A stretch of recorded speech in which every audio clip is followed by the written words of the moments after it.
தமிழக முதலமைச்சராக பதவியேற்ற விஜய் சமீப காலமாக தனது நெற்றியில் கருப்பு நிற பொட்டு ஒன்றை இட்டு வருகிறார். இது சாதாரண பொட்டு அல்ல. புனுகு, ஜவ்வாது, பச்சை கற்பூரம் மற்றும் வெட்டிவேர் உள்ளிட்ட வாசனை திரவியங்களைக் கொண்டு தயாரிக்கப்படும் அரகஜா திலகம் என தமிழக வெற்றிக்கழக நிர்வாகிகள் தெரிவித்துள்ளனர்.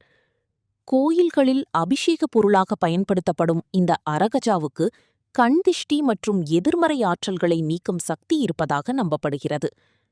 முதலமைச்சர் விஜய்க்கு ஜோதிடம் மற்றும் ஆன்மீகத்தில் அதிக நம்பிக்கை இருப்பதாக சொல்லப்படுகிறது.